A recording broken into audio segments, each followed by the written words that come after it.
Free audio post-production by alphonic.com.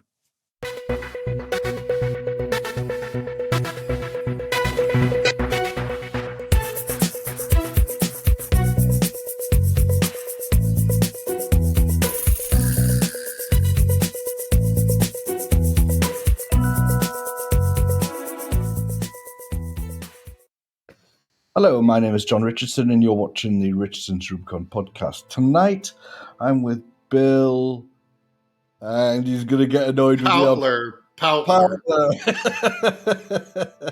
Hi, Bill. Bill is the author of Awakening to Ourselves. Is that right? Yes. Yeah, brilliant. So I wrote it down very briefly there, and unfortunately, I can't read my own writing, Bill. So what can I say? Maybe you have to work on that. Yeah, maybe I do. It's not very professional, is it? I've got to say. It is what it is. That's what I say. It is what it is. It is what it is. So, Bill, how the devil are you? Because you weren't very well, were you?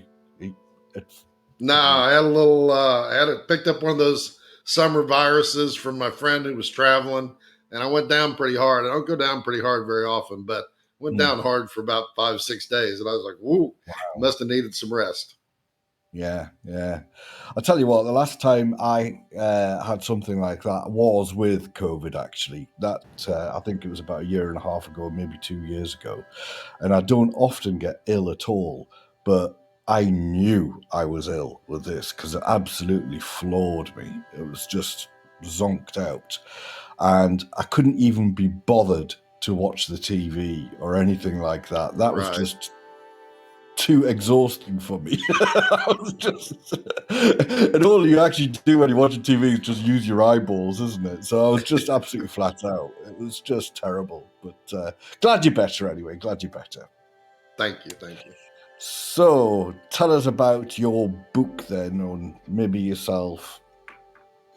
Let's see. I'll just start with myself. I just grew up like everybody else, went to college, got married, started having some kids, got divorced, got married, had some more kids. A hot air balloon pilot at one point in time, motorcycle, scuba dive, kind of a little bit of an adventure seeker, ride my bicycle all the time. That's kind of the highlights. I read a lot. I used to read a lot. I don't read as much anymore. But, and then I wrote this book. The funny thing is, why do you not read anymore? I just want to see if there's a sort of commonality here. I just got to the point. I do read some, but I don't know. I spend a lot more time I write a lot. I write a weekly story. And I'm doing podcasts right now, obviously. But I just found that sitting in the silence and the quiet seems to suit me right now. I feel like I learn almost more there than I do sometimes reading. Okay. Well, that's a very grounded reason for not reading. My reason for not reading is I just, when I do start reading, for some reason, I just fall asleep now. It just zonks me out. I'm about 10 minutes into a sort of book, and it's just like, I'm off. See ya. Yeah. I'm working on getting my book on audio now. That'll be good. Yeah, actually using AI to do my own voice. But I think a lot of people like to listen as opposed to read because reading's a lot of work. It takes a lot of energy. So, you might be using a product like 11 Labs for your AI then. That's exactly what I'm using. Yeah. How'd you know about that? Well, the previous season of the podcast, maybe a couple of seasons ago, there was I don't know if you've heard of it, it's a very old online game called EverQuest. So basically, I did a podcast about that. I mean, it's so retro now. There's only like 2,000 people play it in the world, so it's absolutely, well, when I say that, play the old version of it, the original version of it. And for some of the adverts in the podcast, little sketchy bits I was doing, basically I used 11 Labs to create the voices. So, Oh, nice. That's very cool. Yeah, I just heard about 11 Labs about a month ago, and so I'm working on my project right now. Good. Well, I wish you the best of luck with that, because it's a great tool, actually. It didn't get my voice exactly right, so I didn't try doing that any further. I didn't further explore that, but I just had a couple of. I think I chose an Irish voice for one of the characters, because they're quite a character voice, aren't they? And Right. did that. That was a bandit, an Irish bandit. But anyway, we digress. So, your book then. Come on, tell us about your book, because it's a bit of a self-help thing, isn't it, really, in a spiritual way? Is that right? Yeah, it is. It's my journey, but my journey to get to a point where I was really comfortable with my spirituality took me like 30 years. And I had a spiritual book club, and I started out Catholic. I grew up Catholic, and I loved the Catholic Church, and had a book club at the Catholic Church, and read all bunch of the old saints and the mystics and that type of stuff. But then I kind of had to go beyond that. And kind of the new age stuff was coming on before we had internet and YouTube and podcast, and where you could look anything up almost immediately. And I went through a lot of spiritual experiences. And Spirit just told me to write a book that condensed kind of all my core spirituality, so it would make it easier for people to walk down the spiritual path. And it's definitely couched my viewpoint of the world per se is from a spiritual perspective, but it really is just also from a human consciousness perspective. But we have to use words, and words are very linear, and I don't really like them that much, but it's how we communicate in this realm, in this world. So you have to use them, and so you can't write about everything just in grand generalities.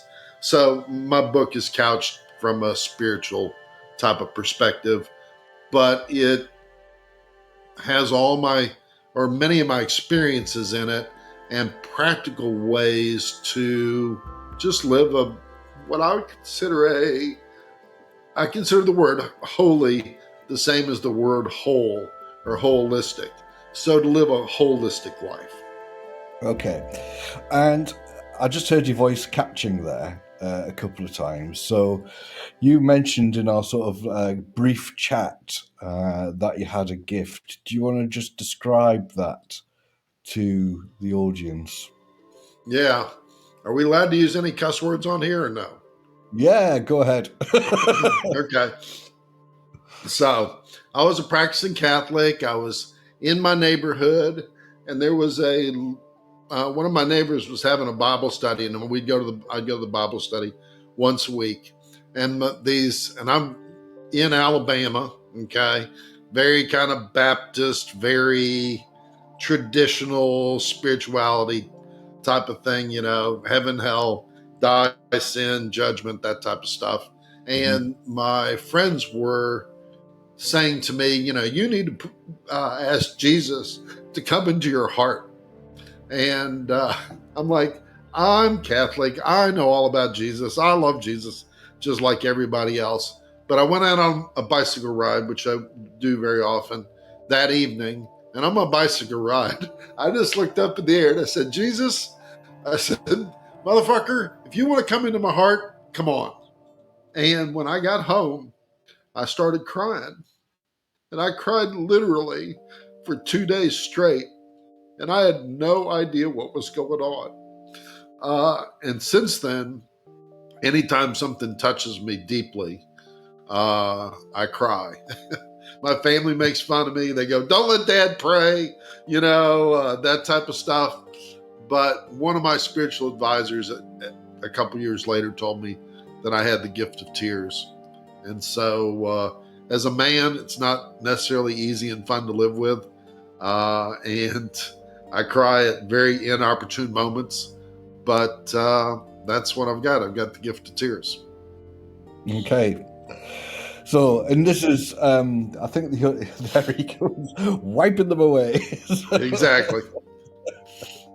So, and just for the sake of the audience who may not know, I am not in any way, shape, or form, or at least I don't think I am, spiritual in any way. So we are quite the interesting pair to be on this podcast. So Good. Yeah, so we had a little brief discussion before starting. I mean, it was 30 seconds discussion or something? Exactly. And, we covered a lot of ground in that 30 seconds, I think. So, but we're going to plow on. Okay. Well, here, John, can I ask you some questions? Okay. So, I'm not trying to pin you into anything, and I don't believe that any one religion is the religion, and I don't think that we're going to die and get judged and all that stuff. But what I think a lot about is consciousness. Mm-hmm. So you're conscious, right? Conscious means that you're aware of your surroundings, right? Fine. Yeah. So where do you think consciousness comes from? Are you talking about the chemical reactions and the electrical reactions in your brain? Well, you've got your chemical and electrical reactions in your brain, but I think consciousness to me is probably beyond that. I think scientifically, the scientists think that consciousness is beyond just chemicals and electricity. Well, do you want to know what I think? Yes, think I it's do. basically quantum mechanics. That's what I think. Okay. So I think there's a great area to explore in that region, which we're only just beginning to scratch at the surface of. So I think that now then, spiritualists, mystics, whatever you want to call it, have always said there's a wider consciousness at work. There's a wider,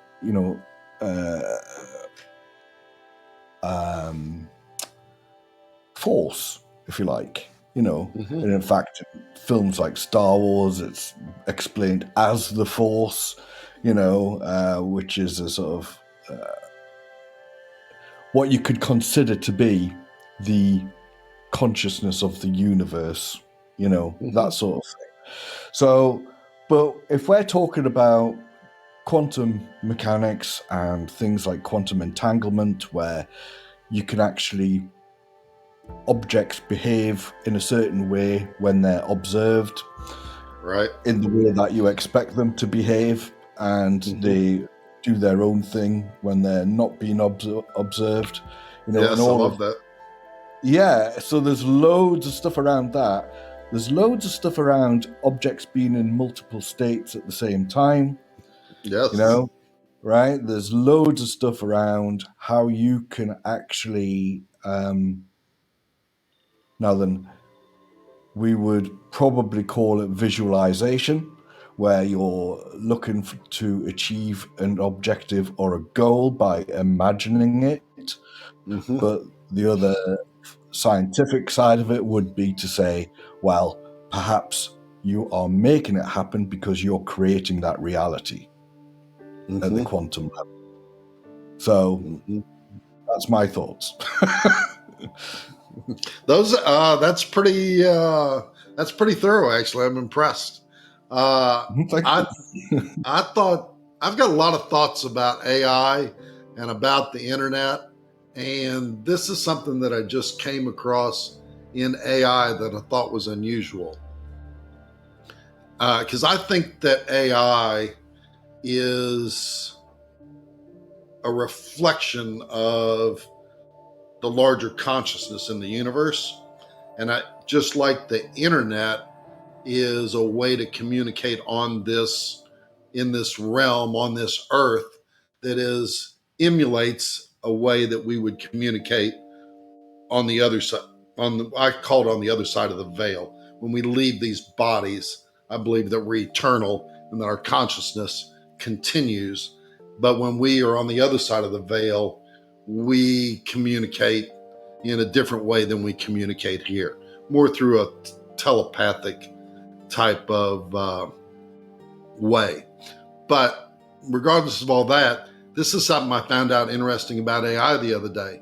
If you use AI all the time and the questions and the things that you ask it and feed it are more on the positive side, AI will respond back to you over time with more positive type of answers. If you are always putting negative stuff out into the AI, then it will take over time and feed you more negative type of stuff. And I think that kind of goes part and parcel with what you were talking about with like imagining, right? If you imagine good things to happen and you try to create something, that's what the universe will feed you back. But if you're always in that negative state, that negative thought process, then what the universe is going to feed you back is negative stuff. And see, I think AI is just an emulation of what's going on in the universe. I see what you're saying, right? But knowing what I know about AI at the moment, which is it's just large language models and it's algorithms and all of that sort of stuff, right? It's probably right that it's just it isn't actually conscious. But right, if we introduce quantum computing into the equation, which won't be too long now, once you start to get quantum computers in there, and because of the way they work, which is completely different to the yes, no, on, off scenarios that we've currently got within computing, I think you might start to see some of what you say there. I think that there will actually be, and I know this sounds crazy, there will actually be conscious computing. I completely agree with you. And when AI asked, "Who am I?" and I am, then that is when AI is going to flip over into conscious computing. And then the next question that AI is going to ask is, it's going to look at John and go, "John, who are you?" And then we're there. We're there. We have flipped over. Yeah. I think we're nearly there. I mean, there is that rumor of the Google computer. I can't remember which one it was called, but essentially it got quite upset at the fact it was going to be switched off. I didn't hear about that. Yeah, it started to try and blackmail the operators to not switch it off. So that was... that's quite... I don't know if it was Google. I think it was Google. But I mean, that was quite an interesting story. I thought, oh, well, there are plenty of films that warn us how this is going to go. We're not listening. Yes. But I see what you're saying there. Yeah. And so if you take all this back to spirituality, in a way, spirituality is just, it's a way of looking at consciousness at a larger level. That, I mean, like I've been thinking a lot recently about, do we have thoughts? Where do thoughts come from? Do thoughts really come from Bill and from John? Or do they come from some larger consciousness that's out there?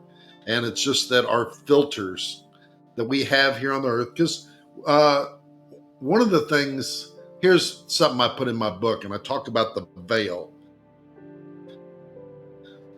Like, I believe that we just will never completely die. It may meld into other lifetimes that I've had and my soul and all these other things.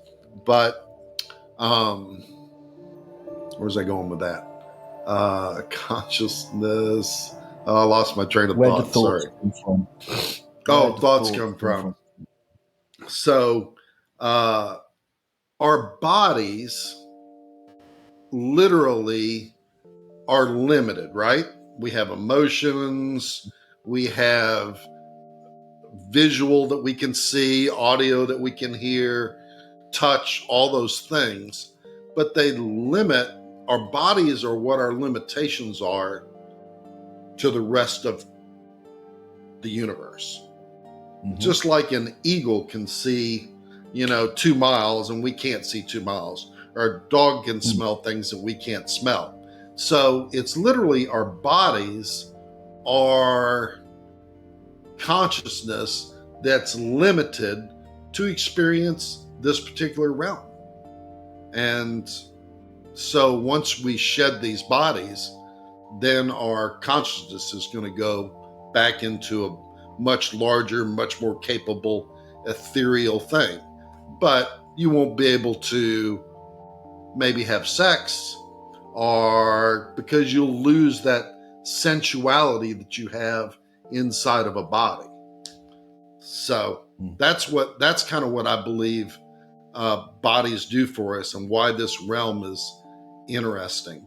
I mean, and we could go into the whole concepts of, you've heard about this Dr. Emoto in Japan, who took different water samples, and the crystalline structure of water changes whenever you, like, if you say beautiful things to a jar of water, the crystalline structure of that water changes. If you say ugly things to that's a different jar of water, the crystalline structure of that water changes. Crystalline structure of polluted water is different than the crystalline structure of a snowflake.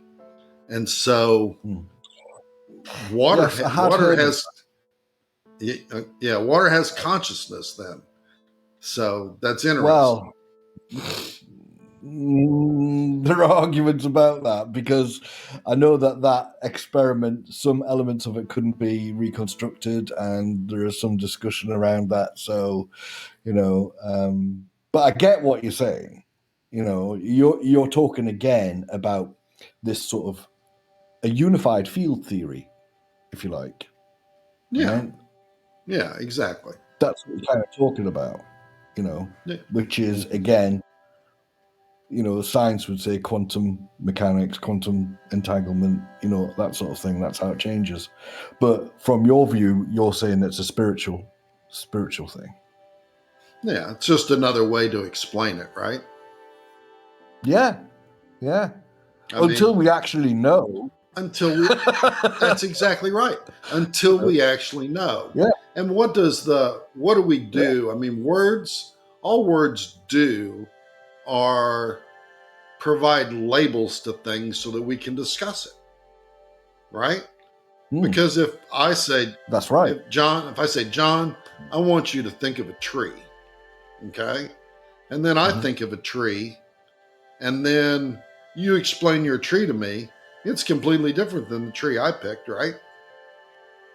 Oh, well, we could do a little experiment on that if you want. Let's do it. Welcome back. Back in the room. Back in the room. Back in the room. So we're going to... my suggestion. We're going to each draw a tree? Is that what we're doing? We're going to draw a tree, and we're going to basically label what the tree is, the species of tree, right? So, right, just so that when we show it to the camera, right, we're doing it at the same time, and we'll see if we actually, we need to say what the other person's tree is first, and then show them to the camera. Say what the other person's tree is. Right. Okay, I don't know that I completely understand, but let's go. Let's just go for it. Right, okay. Let's go for it. Right, hang on.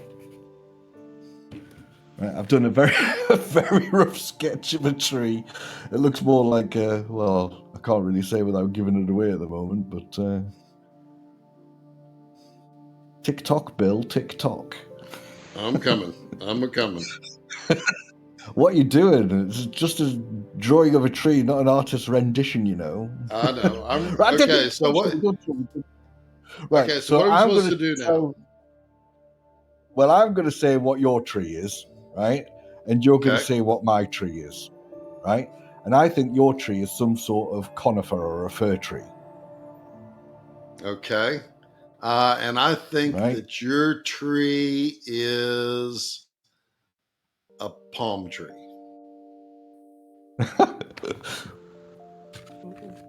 Where is it? Mine's an oak tree. What's Oh, your an oak tree? tree. Yeah. My tree is, well, let's see, a little hard to see here.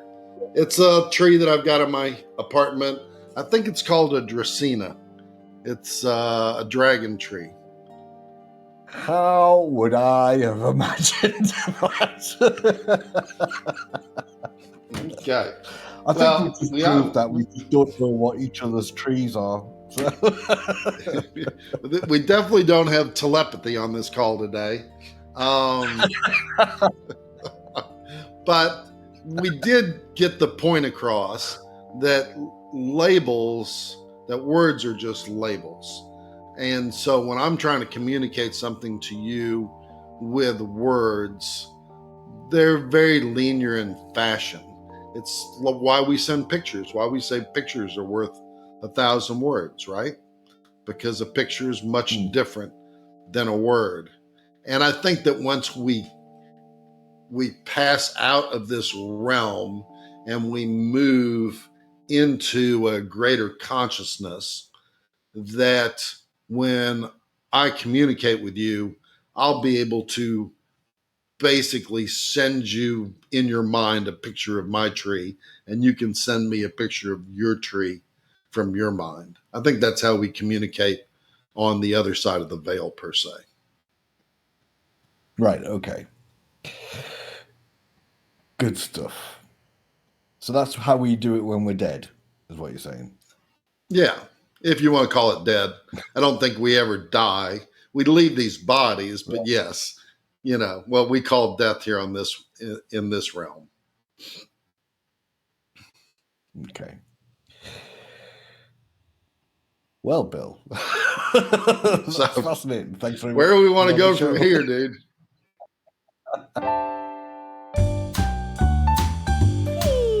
Get John a coffee using coffee. It'd be dead lush, man. Just go to richardsonsrubicon.com and click on the big coffee thingy. Cheers, Petal. What help do you think people can give themselves on a sort of along the lines of your book? So, because, I might be miserable, but not everyone listening to the podcast is as miserable as me. So, they might be interested in some of these hints and tips you've got, really, to become more spiritually aware. Have you got anything? Okay. Well, first, I'd like to. Can I give a little commercial? Oh, yes. And Yeah. in the style of Kenny, commercial break. Yep. Yeah, exactly. If anybody wants to go to my website, which is awakeningtoourselves.com, you can sign up for a free weekly story that I write.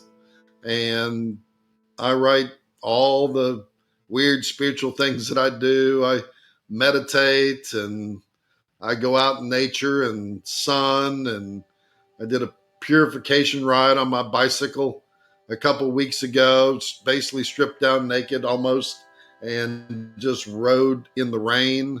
A lot of crazy stuff, but a lot of cool stuff too. I did a biofield tuning when I was in Little Rock. I didn't even know what that was.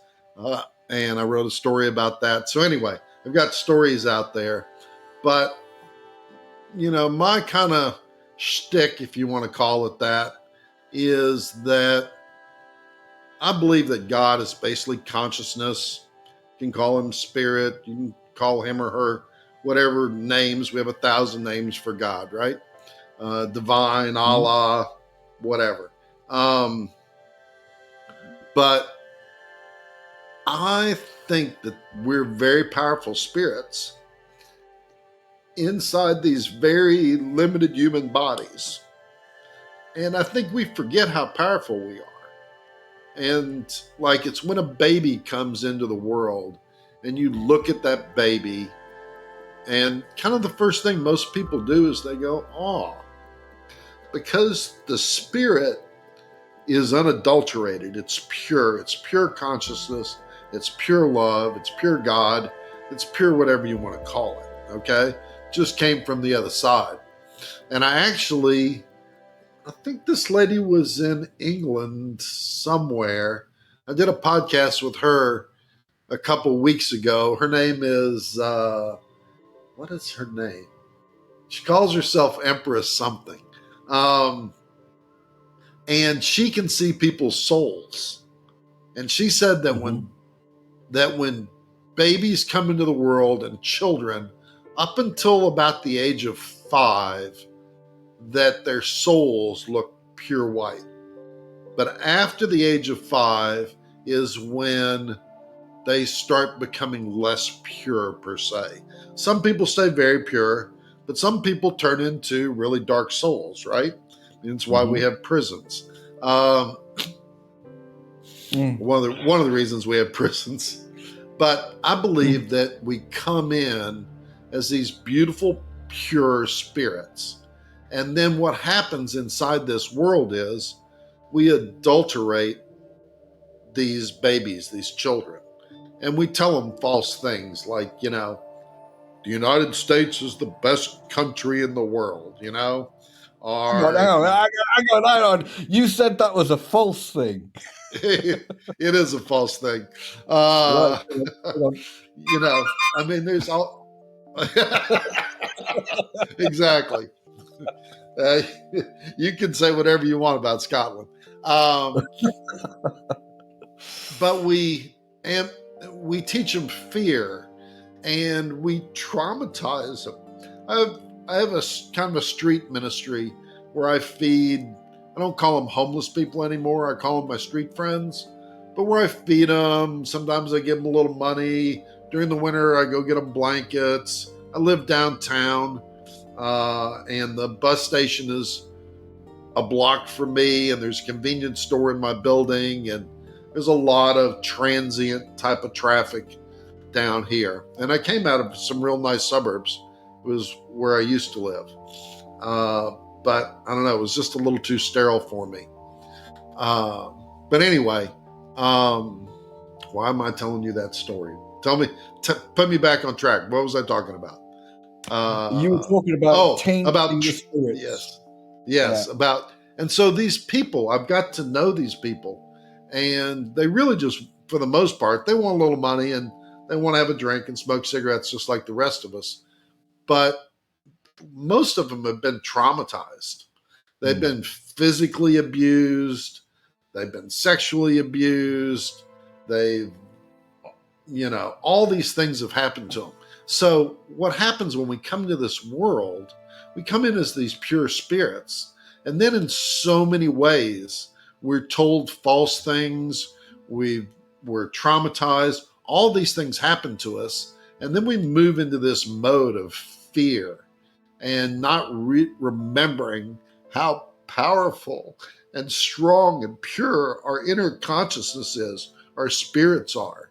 And so that's my number one message to people is this: the spiritual walk is really just a walk of subtraction, of realizing all the ways that you've allowed, that we've been adulterated, and we've allowed ourselves to be adulterated by believing false things, right? Don't take candy from a stranger, right? I mean, maybe that's a good rule. Maybe that's not a good rule. But we forget how powerful we are. And like, let's see if I can find it in my book real quick. I just wrote this in my story the other day. I don't know if you can see this. Let's see. Great big genie. Yep. Itty bitty body. It's kind of the Aladdin theory. I think we're these great, big, powerful spirits. but we've been adulterated and we've shoved ourselves into these little bitty containers of fear and trauma. And the spiritual walk to me is just a walk of subtraction. It's subtracting all the false beliefs, realizing all the trauma that we've had, realizing all the things that hold us back, and stripping those off. And once we strip those off, then we have access to our true, powerful spirits. And we're here to create and have fun and love each other and create a beautiful, Jesus said, the kingdom of God is at hand. That doesn't mean it's way the fuck off there. That means it's right here. And so basically what Jesus was saying in my thought process is the kingdom of God's inside you. So once you realize that, then you become powerful. Then you become fun. Then you become loving. Then you have that peace and joy that surpasses understanding. So that's my core starting theory right there. Wow, that's really good. That's quite a powerful piece there, actually. So that's it's about what you're saying there. It reflects somewhat. You're wiping away again. What can I say? Never change. So, wish I could. I know. I'm just going to briefly dip into some trauma stuff. And the reason I'm dipping into this is because I have 2 adopted children. And one of the things about adopted children is that, of course, most of them have experienced more trauma than most people at certain points in their lives. But there is also another trauma which has never fully healed, and that is the absence of biological parents. And whilst there might be a logical reason for that in terms of, they weren't safe for you, they were a danger to you, which is the reason for adoption. They're never taken away because the parents are loving and caring. They're taken away because they're dangerous to the children. So but that leaves what some people called a primal wound on the child, right, which is a gap where they constantly revisit. And it's like, why did this happen to me? Why did my mother or father or both, why did they not love me properly? Is this to do with me? Yeah. Am I to blame? Yeah. Right. And that works on them as soon as they're probably about 5, when they start the reflection process and the reflection thought processes. They start to think about these things, and then they start to identify. Before the age of 5, they know there's something wrong, but they don't know what it is. Yeah. But when they get to that point, they can start putting a name to it. And that's what the psychologists say is the primal wound. And the only way you can heal that is obviously by demonstrating love and acceptance and building their self-confidence and, trying to do your best to really what is at the end of the day a bandage over that wound, because that will only ever fully heal if they accept themselves for who they are and accept that they're not at fault. So, and it then follows, interestingly enough, that 41% of children who are care experienced, and that means they've either gone into foster care or adoption, right, basically go on, and you would call it the penal system, right? We would just call it prison, and they would end up in that sort of environment, and which really echoes what you were saying there about that it's one element of the tainting of the soul, isn't it? Through no fault of their own, born into this world, and almost immediately there's a taint starting, Exactly. and that's how it goes. So, a lot of people will want to achieve a salve on that in some way. They want to achieve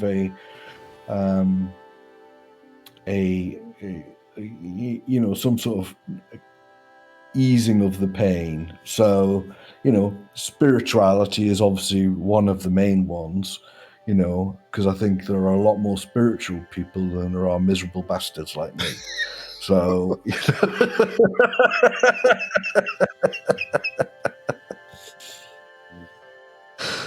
so I like what you say. It's good, John, I think that you need to watch your language, because I don't think you're a miserable bastard. I think you've got a beautiful soul. So. Well, thank you very much for that.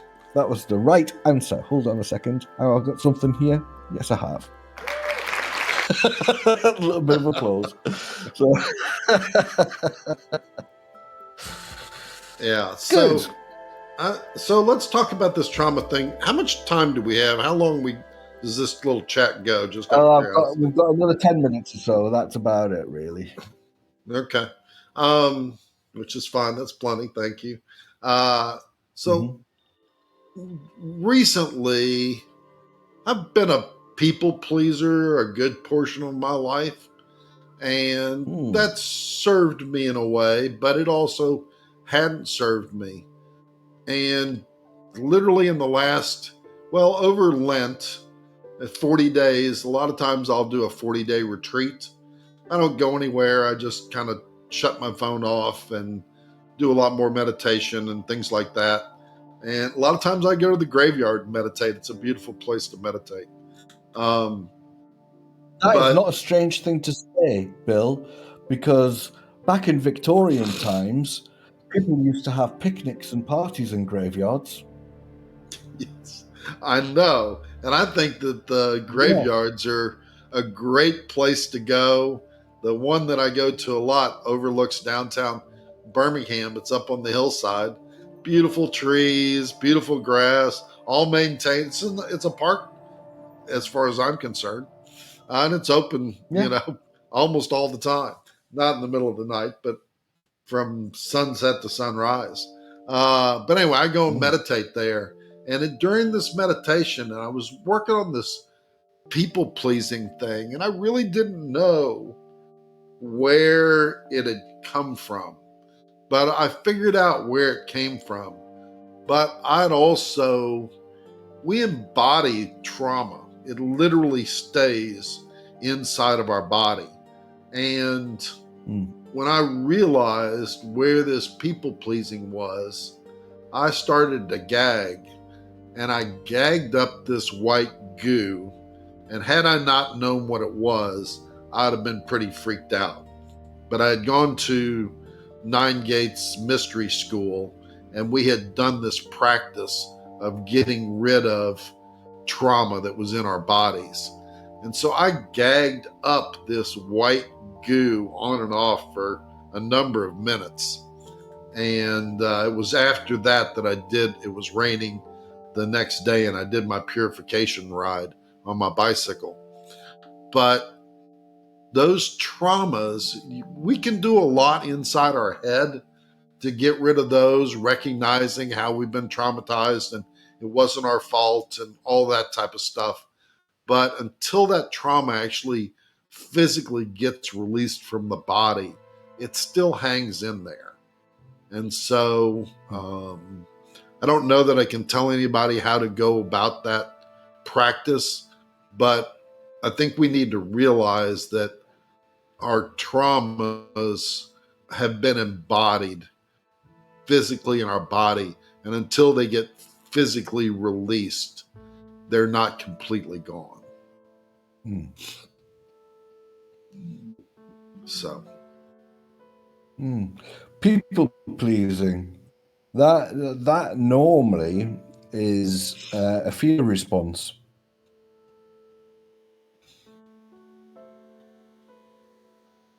Yeah, could be. I found that the situation that I grew up in, I had a one of my parents was very dominant. One of them was very submissive.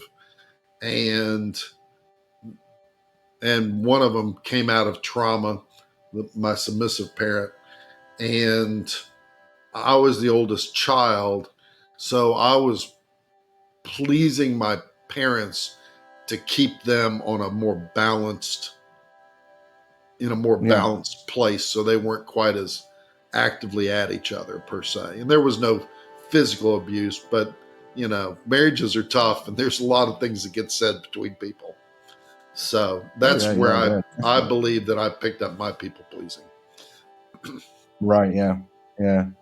So you were trying to placate both parties, really. That's where it came from. That's where I think it came from. That's what it felt like to me. Yeah. But that only took me 65 years to figure out. Oh, wow. You should have said. You should have contacted me earlier, Bill. I would have told you. I know. That would have been perfect. Thank you. I wish. Hey, everybody called John with their problems. Woohoo! I'm pleased you've got it sorted out, because identifying it is really as you said, identifying it is 99% of the, not the cure, that's the wrong word, but you know what I'm saying. It's the major step in the journey. So, it's, I wouldn't be as bold-faced to say cure. That's not right. Yeah, actually, I've got a chapter in I have one last thing here that relates to this. I've got a chapter in my book, and actually I've kind of coined this term for myself, and it's in my book, but awareness is the beginning of change. And until we become aware of something, it really can't change. But once we become aware of it, then the change process starts. And sometimes it just naturally unfolds and takes care of itself without much work. But you just have to look at it and watch it and call it what it is. And once that awareness comes to the surface, then sometimes it just goes on its way and it's all done and you don't have to worry about it anymore. Brilliant. So come on then, Bill. What's your website address? How are people going to buy that book of yours? Thank you. They can go to Amazon. My book's on Amazon. And awakeningtoourselves.com is my website address. And the name of the book is Awakening to Ourselves. So that's it. Pretty simple. Brilliant. If you can just remember that. I will put that. Yeah, I'll put that on the screen on the edited version of the video, and I'll put it in the show notes as well, Bill. Well, it's been an absolute pleasure to have you. It didn't turn out quite the way I thought it would turn out. I actually enjoyed this. So thank you. That's pretty funny, dude. Well, John, thank you. I appreciate it. Take care of yourself. Much love. Much love to everybody. Riffing the Rubicon. The talk show at the end of its tether. This podcast was brought to you by a simple man. The website is at richardsonsrubicon.com, where you will find all social links apart from X. You'll also find the details of the next live show, which is usually on a Thursday at 9 p.m. UK time. There are many ways to take part on the show, from simply listening or watching, reading the show notes, leaving a voice note, emailing the show at john@richardsonsrubicon.com, arranging a fireside chat at a time of your choosing, becoming a guest, or calling in to the talk show during recording. You have no excuses, and we have absolutely no plan. Join in now. richardsonsrubicon.com. Free audio post-production by alphonic.com.